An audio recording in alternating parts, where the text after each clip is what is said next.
I keep reading that investors think we're in a bubble, that the market is extremely overvalued, and that we should sell our stocks and move to cash. So, as someone who has pretty much always invested in the stock market, I wanted to make this video and share a lot of different charts as to the valuation of the market, the current state of the market, and where I am personally finding value. I am also going to be sharing some stocks that I hold in my portfolio with some reasoning why, and also sharing some stocks that are currently on my watch list and I think are also looking quite cheap. So this video is going to kind of be more like a high level macro video plus some new stock ideas for you.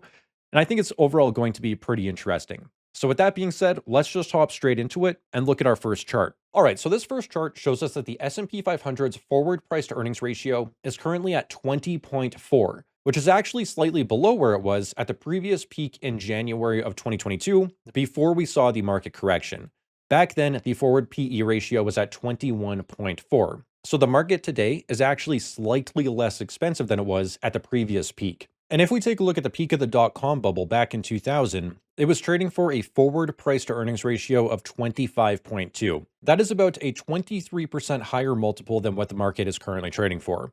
And to put that in perspective, the S&P would need to be at 9,264 to match the forward price to earnings ratio that it was selling for back during the tech bubble. So we still have a pretty far way to go before the market gets to bubble territory. But on this basis overall, the market is not looking insanely expensive to me. It is on the higher end, but I don't think that it's really in bubble territory. Now this next chart shows us more of the ranges of the S&P 500's historical forward PE and where it is currently sitting.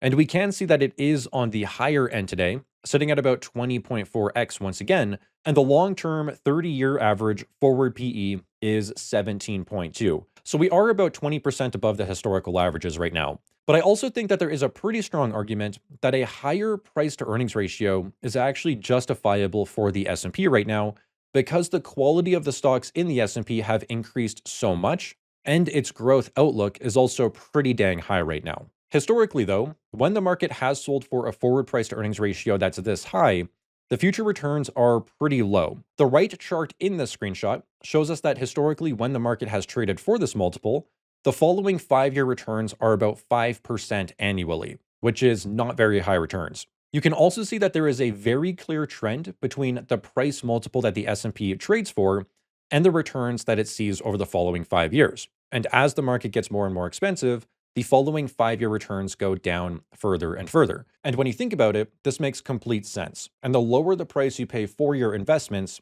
the higher future expected returns that you can get. So while the multiple of the market as a whole continues to expand, the forward future returns have been continuing to come down. And this is something that Howard Marks has also been talking about. All right, now moving on to the next chart, this one shows us that the S&P 500's earnings per share growth is projected to be a whopping 24% this year, then 17% next year, and then 15% in 2028. Now, a lot of the earnings per share growth in 2026 has been coming from margin expansion. It actually looks like the majority of the earnings per share growth has been coming from company margins continuing to expand. And I think that a lot of this margin expansion is due to the artificial intelligence build-out. So I am kind of wondering how durable this margin expansion and earnings per share growth is. For example, on this same chart, we can see that in 2001, margins caused the S&P's earnings to drop by 16% once the spending slowed for the telecom build-out. And I don't think that the AI CapEx build-out is going to continue lasting forever. So I do wonder if we will see a whipsaw back in company margins eventually, and if that will act as a headwind for the overall S&P 500's earnings growth. All right, now moving on to the next chart, I find this one very interesting. It shows us the forward price to earnings ratio of the top 10 companies in the S&P 500, then the overall S&P and the remaining 490 stocks. And what you can see here is that the forward PE of the top 10 companies has fallen dramatically, especially over the past year. I also discussed this in my last video where I did a full deep dive on Amazon and why I think that it is looking like one of the best buys in the market right now.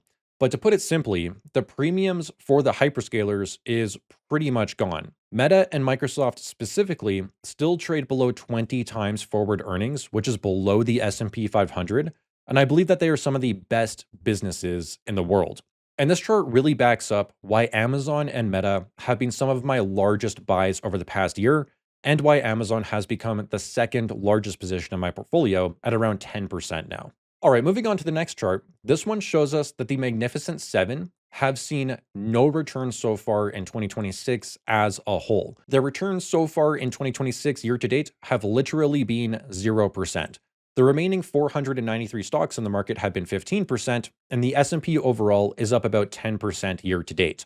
Now, what's also interesting is the Magnificent Seven is projected to grow their earnings per share by 38% this year, which is double the remaining stocks in the S&P 500. So think about that. The Mag 7 is now trading almost in line with the S&P 500's price multiples, yet this group of companies is projected to grow their earnings twice as fast, which basically means that they are trading for similar price multiples at the same time as their growth outlook is twice as high. And I think that this is why these companies are looking like they're offering so much value in the market today, and I do not think that this is going to last forever. Now, these next charts shows us that the hyperscalers in specific are down 5% year to date, and software stocks in the S&P are down 20% year to date now. Hyperscalers are also projected to see 28% AI-related earnings growth, and software is sitting at 19% now. And software specifically has been seeing their AI-related earnings accelerating. And I believe that this suggests that a lot of software stocks are looking cheap in the market today. But I do think that some will be impacted by artificial intelligence over the longer term. But I think that these charts are really showing us that hyperscalers and software stocks are looking like they're offering value in the market today, at least in my opinion. And one of the software stocks that I own in my portfolio, and I have been buying the dip on, is Constellation Software. Now, this company is not actually in the S&P 500, and it is a Canadian company, but I do think that this is one of the highest quality software stocks in the entire market. Its price to free cash flow is now all the way down at 15, and you can clearly see that this is the lowest multiple the stock has traded for in over a decade, and it's well below the company's historical averages. And this is at the same time as the company's revenues are continuing to grow very strong and at a 20% compounded annual growth rate. I mean, when you take a look at this chart, it doesn't seem like Constellation is being impacted or affected by artificial intelligence in any way. This is the exact same story for the company's free cash flows, and its free cash flow is hitting an all-time high of over 2.7 billion in the trailing 12 months now, and free cash flows are continuing to compound by about 20% annually. And one of the main reasons why I like Constellation Software stock so much is because they do zero stock-based compensation and zero dilution. This company IPO'd with 21.19 million shares all the way back in about 2006, and today it has the exact same share count. It has not increased or lowered its share count by even one. This is because the management is paid cash bonuses, and then they are incentivized to reinvest that cash bonus back into buying shares of the stock to increase their ownership and alignment with public shareholders. The culture at Constellation Software, I think, is absolutely top tier. And as we saw, the business is continuing to grow its fundamentals by about 20% annually. And again, its price to free cash flow is only 15 now. So this company is one of the ones where I don't think it's going to be disrupted by artificial intelligence. I think that its price is very low today, and I think that it will continue to compound its underlying fundamentals over the longer term. And for all of these reasons, this is one of the top software stocks that I have continued to buy in the market. All right, but now let's get back over to our charts. And this next chart shows us the inflation contributors. And over the past 3 months, we can really see that energy has been pushing inflation up. However, dining and recreational services are also starting to uptrend again. And I think that this could be due to higher gas prices putting pressure on food industries. Because when fuel prices are higher, it causes inflation pretty much everywhere else. And the longer energy prices remain high, the more inflation could trickle throughout the remainder of the economy. All right, now this next slide shows us the US infrastructure funding and funding gaps out to 2033, and where the US is projected to spend a lot of its money. And the main thing that I want to point out here is that the US's power funding needs are sitting at 1.9 trillion over the next about 7 years, and that there's currently a gap of about $600 billion. And the private markets will have to supply the funding for these gaps. And this is one of the main reasons why I am invested in Brookfield Asset Management. And if we take a look at the right-hand chart, it shows us that infrastructure investments out to 2040 will be 12.4 trillion for the United States, 14.8 trillion for Europe, and about 30 trillion for the rest of the world. These are absolutely massive numbers. And there's a significant amount of capital that will be needed to build out all of the infrastructure globally. Now, as I just said, this is one of the main reasons why I am invested in Brookfield. And this screenshot comes from Brookfield's most recent shareholder letter from their last quarter. And here they wrote, in infrastructure, where digitalization, rising energy demand, and deglobalization are all creating sustained demand for capital, we continue to see exceptional client interest and a very large opportunity set. The concerns regarding AI disruption are equally balanced by accelerating AI adoption. That is not a headwind for Brookfield. It is a very significant tailwind. AI requires enormous physical infrastructure, data centers, power generation, transmission, fiber, computing, cooling systems, and industrial capacity across the supply chain. We are already deeply invested across those areas. We have leadership positions in data centers and renewable power. We can combine real estate infrastructure and energy into integrated solutions at scale. And increasingly, that is exactly what the largest hyperscalers, governments, and enterprise customers are looking for. This is also why all of our infrastructure, energy, and AI infrastructure strategies are seeing such significant interest. As AI adoption accelerates, Brookfield's market-leading position and a very large portion of our assets become increasingly valuable. So what Brookfield is saying here is that there is a massive amount of demand and need for the types of assets that they own, which are specifically infrastructure assets. And as I have shared on my channel previously, this is the main reason why I invested in Brookfield's ecosystem, with Brookfield Asset Management being one of the larger positions in my portfolio now. And this is simply because the heart and foundation of Brookfield's entire ecosystem is building, owning, operating, and investing in real physical assets that make up the backbone of the global economy. These are things like data centers, real estate infrastructure, energy infrastructure, oil and gas companies, pipelines. And I agree with Brookfield that in our current world, where energy is so constrained and it's becoming the limiting factor for continued technological innovation, these types of assets will become more and more valuable, which ultimately means that Brookfield's underlying assets and the returns on them should continue to go up. And since there is also so much demand and need for power, I believe that more and more funding will go into the types of strategies that Brookfield has been running and being successful with for decades. So I believe that they will be able to continue raising more capital and deploying more capital and seeing significant tailwinds as we continue building out power and our need for power grows. In Brookfield Asset Management's most recent investor presentation, they also said that the business is expecting to see 20% annual growth for at least the next 5 years, due to how much demand their business is currently seeing. All right, now getting back over to our charts, this next slide shows us the return dispersion between assets over the past decade. And here we can see that large cap stocks are pretty stable with strong returns over the past decade. Bonds have completely sucked, offering 2% to 0.1% returns, so basically nothing. Private credit has also been more volatile, offering 4.8 to 12.2% returns. And private equity has actually produced the highest returns over the past decade, but it has also been more volatile. And on the low end, it has actually done pretty poorly. And what I have learned about the private equity industry by being a Brookfield shareholder is that there are so many players in it, and some of them are truly not very good. The best private equity managers do very, very well, but there are very bad ones out there who stain the entire industry and like to clog up the headlines and create a lot of fear. But the best ones do seem to continue getting better and are still growing their earnings very well. All right, now moving on to the next slide. This one shows us the rolling 20-year returns of stocks, bonds, and a 60/40 portfolio since 1950 all the way out to 2025. And what I notice here is that over all of the 20-year periods, stocks did not lose money as a whole. And this is why index investing is so powerful. If you give it time, it's pretty much guaranteed to work. Stocks have also produced the highest returns versus bonds and a mixed 60/40 portfolio. Stocks have been far more volatile in the short term though, but in the long term, they have consistently produced the best returns by far. This one single chart shows you why staying invested for the long term is really what matters as an investor. All right, now this last chart shows us the current forward price to earnings ratio of large, mid, and small cap stocks. And in this chart, we can see that large cap stocks are trading for a huge premium right now, which historically has not been the case.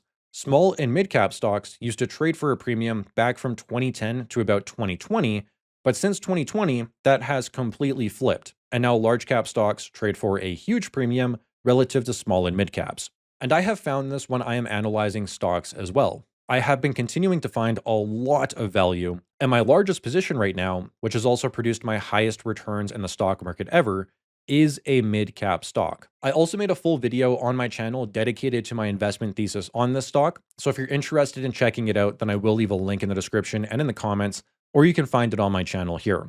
But ultimately, yes, I think that there is a lot of value in small and mid-cap stocks right now. So I'm going to show you a few mid and small cap stocks that I think are looking very interesting right now. And the first one is Global E Online with the ticker symbol GLBE. Now, this stock IPO'd all the way back in 2021, and it initially saw a huge run up of about 200%. But since its IPO now, it's only produced about 40% returns over the past 5 years, which means that it has underperformed the S&P 500. However, the stock is now trading for a price to free cash flow of about 23.2, which is right around the lowest it has ever traded for. And if we go take a quick look at its financials here, its revenue has been consistently growing by over 30% annually. And it just hit an all-time high of about $1 billion in trailing 12 months revenue as of its most recent quarter. The company's free cash flow has also been growing tremendously and hit $280 million in the trailing 12 months as of the most recent quarter. Here you can also see that its stock-based compensation is only at about $40.5 million in the trailing 12 months, and stock-based compensation hasn't grown over the past 3 years. So while the free cash flow of the business has been exploding, the stock-based compensation has not been keeping up. And in fact, they've actually started buying back shares and the share count is now declining. So this is a business that has been growing its revenues by well over 30%. It is producing a significant amount of free cash flow. Its balance sheet is also strong. The stock-based compensation is low. And its price to free cash flow today, I think, is pretty low at only 23.2. But full disclosure, I do not own this stock in my portfolio, but it is one that I am actively researching and learning more about. But I have not pulled the trigger yet, but I think that it is looking interesting at its current price, and that is why I wanted to add it to your watch list as well. Now, the next stock that I want to talk about is Construction Partners Inc. with the ticker symbol ROAD. This business, I think, has one of the most simple investment theses in the market. To put it simply, they maintain and build new roadways across the southern United States. And they also acquire more road maintenance companies to expand. So as long as roads in the United States need to be maintained or new roads are being built, then Construction Partners will have business and will continue to grow. Now, this stock is currently in a correction of about 32% from its recent all-time highs. And personally, I don't think that this is necessarily justified. And full disclosure, I have taken on a smaller position in the stock at $95 per share yesterday. Because again, I don't think that the selling has been justified because the company in its most recent earnings report actually increased its guidance because they are seeing so much demand and they're executing so well. And the best way to value Road is on a price to EBITDA basis. Now, I know that EBITDA is not the company's true cash profits, but EBITDA has been the most consistent metric for this business historically, and it seems like this is what the market has traded it off of. And right now, Road is trading for about 12 times trailing 12 months EBITDA and about 10 times forward EBITDA. And if you take a look at how the stock has traded over the past 5 years, you can clearly see that it is trading on the lower end of its range. And again, this is at the same time as the business is actually increasing its guidance, and it is projecting to double its business by 2030. So while this stock has sold off, at the same time as its underlying fundamentals are continuing to grow and its outlook was just raised, I think that it is offering a compelling price. And again, I have taken on a position in the stock at $95 per share. Now, the third stock that I want to bring to your attention is ZETA. This is a $5.26 billion market cap company that has been growing its revenues by about 32% annually and is trading for a price to free cash flow of about 29 today. Now, that price to free cash flow does sound on the higher end, but if you take a look at this business's underlying fundamentals, its revenues have been growing tremendously well, and its revenue growth rates are actually accelerating right now. The company's free cash flows have also been compounding extremely well and just hit an all-time high of $178 million in the trailing 12 months. ZETA is also projecting to roughly double its free cash flow by 2028 to $371 million. So the company is projecting to see further margin expansion. The revenue is projected to continue growing by over 20%, and free cash flow is projected to grow significantly over the next few years. And if they can achieve this, then I think the stock price today is actually looking undervalued. So now let's do a quick summary of everything that we covered in this video. And the first bullet point here says, the forward PE of the S&P is below previous highs and well below that of the tech bubble. And ultimately, I believe that this is showing us that the market is not in bubble territory yet. The earnings growth of the overall S&P is also projected to continue being very strong and is now at over 20% for this year. The hyperscalers are trading for similar price to earnings ratios as the overall S&P now. However, the hyperscalers are projected to grow their earnings by 38% this year, which is double that of the overall market. And I believe that this is suggesting that the hyperscalers are actually undervalued today. Small and mid cap stocks are also trading well below their historical average multiples, and they are trading well below the multiples of the large caps, which has not historically been the case.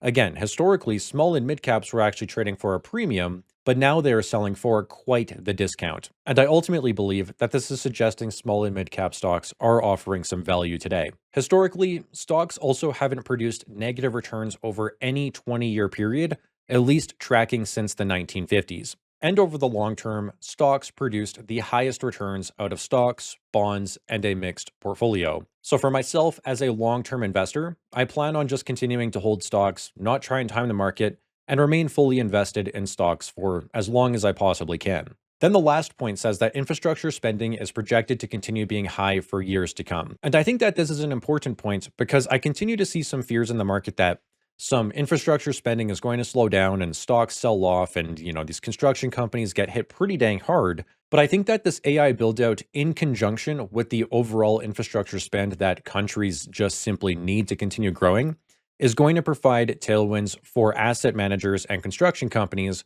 for a very long period of time. But with all that being said, that is going to wrap up today's video. And I would love to discuss what you have to say in the comment section below. And also, if you enjoyed this video, then please remember to leave a like on it and subscribe to the channel if you would like to see more videos like this. As always, thank you so much for tuning in. I truly do appreciate it, and I hope to see you again in my next video.